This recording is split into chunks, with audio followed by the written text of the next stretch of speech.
it's fine, because I'm going to read something from this. Yeah. You're meant to say, how you Seth? How you Seth? So you tell God thank you. Anyways, yeah, this is a little bit little cheeky Creole masterclass. To be fair, my Creole has come like Kringlish as well, actually. I've never heard that one before, but I like that one still, Kringlish. It's an absolute pleasure, first and foremost, to actually be here performing at Slackfest 2023. Make some noise for Slackfest 2023. Absolute pleasure.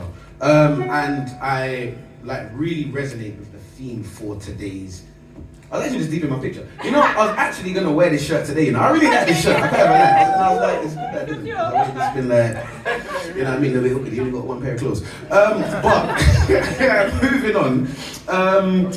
With regards to the theme for reimagining Sierra Leone, I've got 3 pieces for you, and I'm going to take you on a little bit of a journey. But the first piece that I'm going to read for you is a piece that I wrote quite a while ago. This was a good maybe 5 or 6 years ago.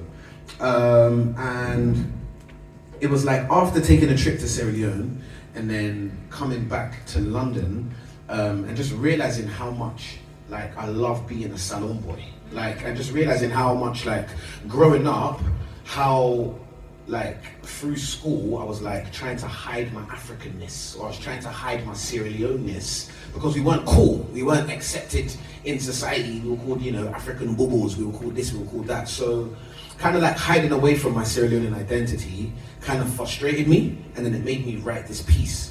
And when asked to perform, I was going through all of the pieces that I've written with regards to being African or being Sierra Leonean. And this piece really stood out to me because it resonated with the title and the theme for today's event, which is reimagining Sierra Leone.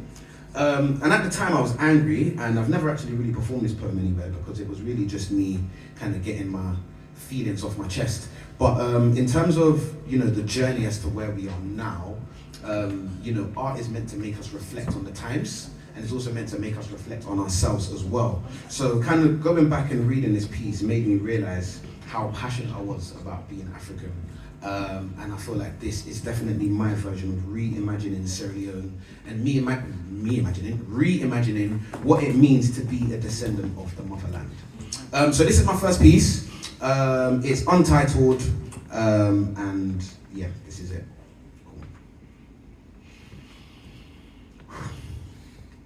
Before the world broke apart and departed, Africa is the very place where the human race started. So why else do you think it's called the motherland? It's the same place where humanity was discovered, fam. Elites were developed and grew strong. Tribes developed, tribes were formed, tribes formed villages. Villages formed empires, empires formed the branches of the family tree. Tribes developed cultures, needed a native tongue to communicate and speak. Cultures developed as empires grew, but there was still a sense of unity. Lands were safe. There was no war and fighting. Imagine a whole country as a community. Kings and queens of our own empires, before the colonies, before the robbery. Our continent firmed everything the Western world had to offer. HIV, AIDS, malaria, war, slavery, and even Ebola. They came in, intruded, and effed up our homeland. Now, how can we refer to a place like Africa as home, fam? I don't know. We were once one. Before the knives, the whites, the lives, and the money and the guns, we were once one. Before rape, disgrace, the shame, before they took us and changed our names, we were once the land of love. Hence, why we were called the motherland. It's just such a shame they stopped causing the primary obstructions. Now we're killing off our own, killing our sisters and brothers, fam. How can we build a thriving infrastructure with systems full of corruption? Now our people are conditioned with a mentality of self-destruction. The unthinkable things some people would do for power is just disgusting. Colonialism and the slave trade splitting families and our nation apart. We grow up to believe it's all in the past, but when you divide and conquer and you do it so fast, that leaves no time for anger to fill in our hearts.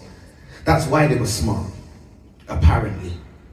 Charity starts at home, and the world wouldn't be what it is today without the great influences from Rome.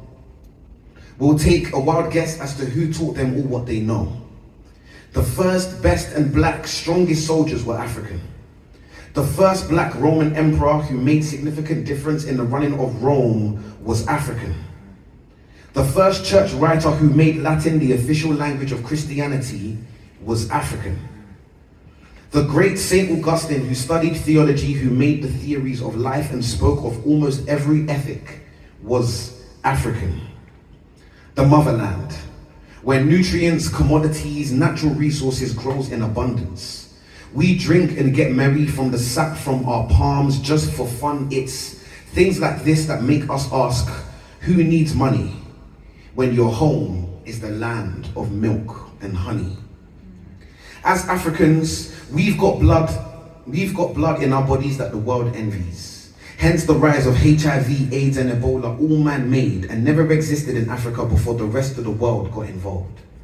HIV wasn't enough because we were strong and evolved. Playing with innocent lives, plaguing innocent lives, I wonder what's next. I'll be damned to say that all of this was just the surface. I'm sure there's more to come because we won't stand for defeat, and they won't stop until we're damned and deceased. There's no peace. It's about time we wake up and smell the coffee. It's not like it's not from our nation anyways.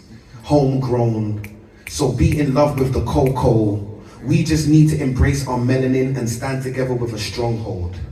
Let's educate the next generation because there's probably a lot that they don't want us to know.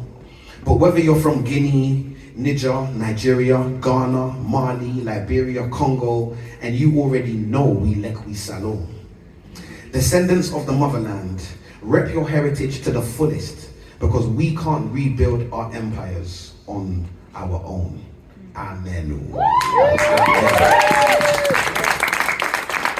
Thank you very much.